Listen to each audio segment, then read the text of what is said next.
Assalamualaikum warahmatullahi wabarakatuh. Jumpa lagi pada pembahasan kimia. Kali ini kita akan membahas tentang polimer yang dipelajari di kelas 12 semester 2. Kita tentunya tidak asing lagi dengan peralatan rumah tangga seperti perabotan plastik, kemasan botol, kain, peralatan listrik, sampai pada baterai dengan teknologi kertas ramah lingkungan yang ternyata adalah polimer. Penggolongan polimer berdasarkan asalnya. Polimer ada yang berasal dari alam, kita sebut dengan polimer alam. Polimer alam yaitu polimer yang tersedia secara alami, yang berasal dari makhluk hidup. Sebagai contoh getah karet, selulosa, serat wol, protein, asam nukleat. Polimer semi-sintetis. Polimer semi-sintetis yaitu polimer yang diperoleh dari hasil modifikasi polimer alam dan bahan kimia. Contohnya selulosa, nitrat. Polimer buatan atau kita sebut dengan polimer sintesis. Polimer buatan yaitu polimer yang tidak terdapat di alam, tetapi disintesis atau dibuat dari monomer-monomernya dalam reaktor kegiatan kimia. Contohnya polietenol, nilon, gakon, dan lain-lain. Berdasarkan jenis monomernya, penggolongan polimer ada yang disebut dengan homopolimer. Homopolimer disebut juga polimer linier, yaitu polimer yang tersusun atas monomer-monomer yang sejenis. Contohnya PVC, protein, dan karet alam.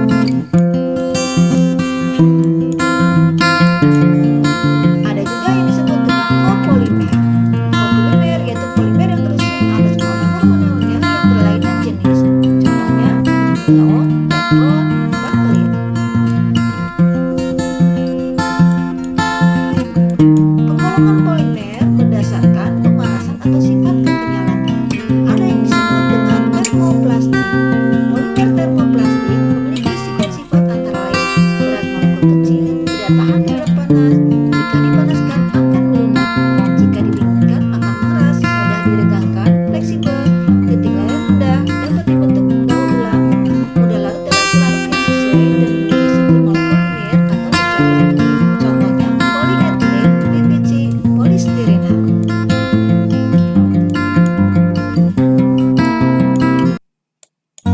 Berikutnya adalah termosetik.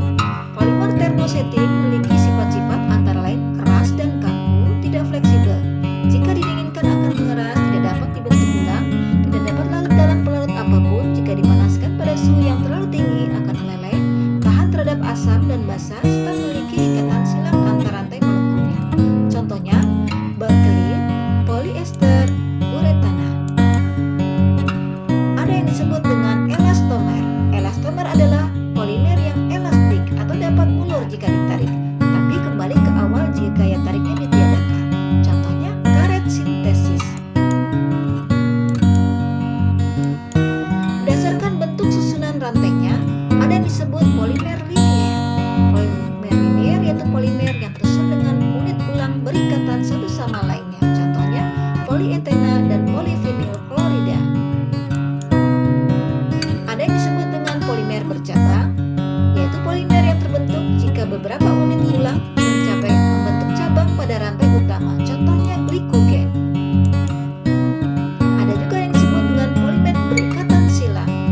Polimer berikatan silang yaitu polimer yang terbentuk karena beberapa rantai polimer saling berikatan satu sama lain pada rantai utamanya. Contohnya bakelit dan resin.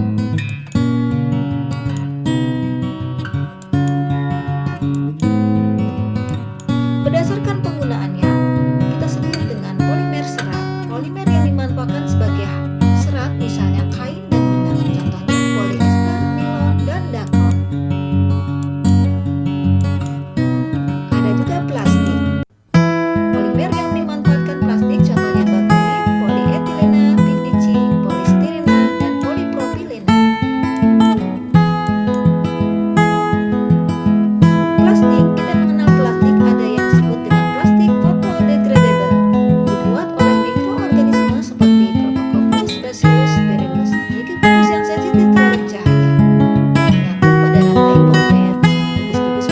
menyerap cahaya matahari sebagai sumber energi memecah ikatan-ikatan kimia dalam polimer menjadi fragmen-fragmen yang lebih kecil. Reaksi polimerisasi. Reaksi polimerisasi kita sebut dengan polimerisasi adisi, yaitu reaksi pembentukan polimer dari monomer-monomer yang berikatan rakat menjadi ikatan tunggal. Reaksi umumnya adalah seperti ini. Polimerisasi adisi, yaitu penggabungan monomer-monomer secara terus-menerus membentuk rantai molekul yang panjang tanpa disertai pelepasan molekul-molekul kecil. Disebut juga polimerisasi pertumbuhan rantai. Nomor awal adalah alkena dan turunannya menjadi pemutusan ikatan rangka menjadi ikatan tunggal. Polimerisasi diawali dengan pembentukan radikal bebas dengan bantuan katalis yang mengawali reaksi rantai. Contoh dari polimer adisi adalah polietena atau kita sebut dengan PE, polipropena, polipropilena, PP, polistirena, PS, polivinilat klorida, PVC, politetrafluoroetena, PT, PE, polimetil metakrila, PPMA. Reaksi polimerisasi berikutnya adalah polimerisasi kondensasi.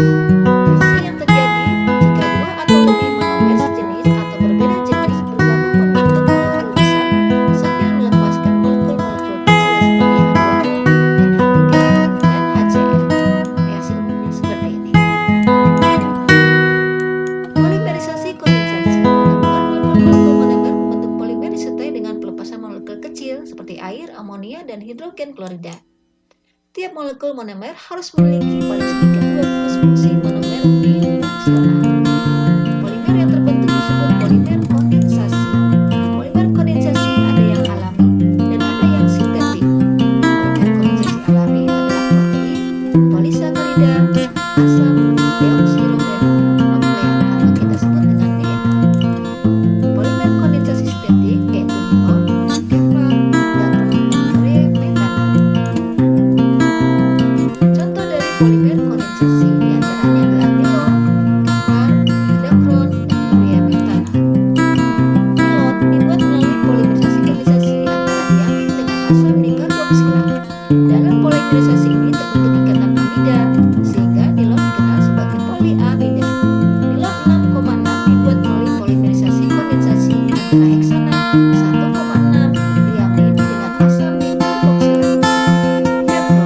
Dacron adalah merek dagang Dupont untuk poliester polietena terephthala yang kita singkat PET, PETE, PETP. Monomer polietena terephthala atau PET adalah asam biol dengan biol. Sifat-sifat polimer.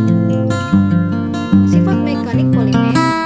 Sifat mekanik meliputi kekuatan, galangan ion, modulus, dan ketangguhan. Ada juga sifat-sifat polimer yang ditentukan oleh panjang rantai, susunan rantai, tingkat percakapan pada rantai, fokus fungsi pada monomer, ikatan silang, dan penambahan zat aditif. Sifat termal polimer.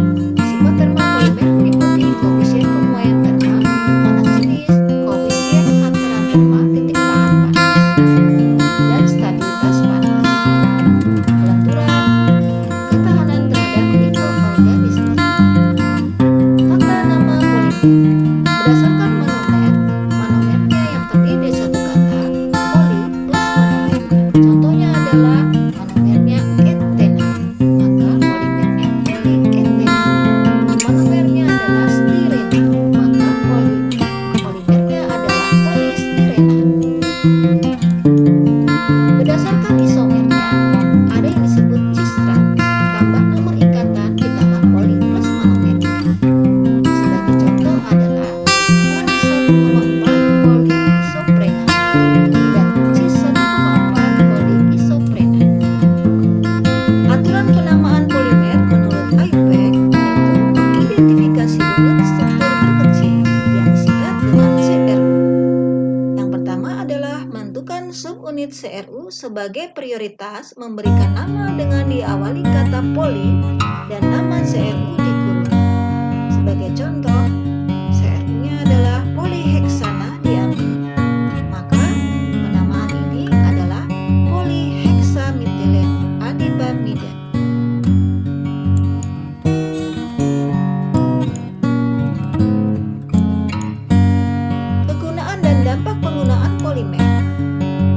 polietilena atau kita sebut polietana. Monomernya adalah etilena.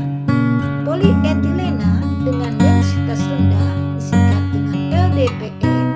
Contohnya pada pembungkus makanan, kantong plastik, dan jas hujan. Polietilena dengan densitas tinggi HDPE.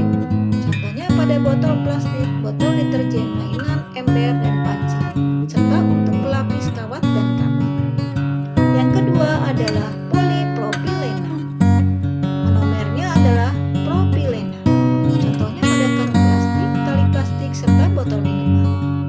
Yang ketiga adalah teflon. Monomernya adalah tetrafluoroetilena.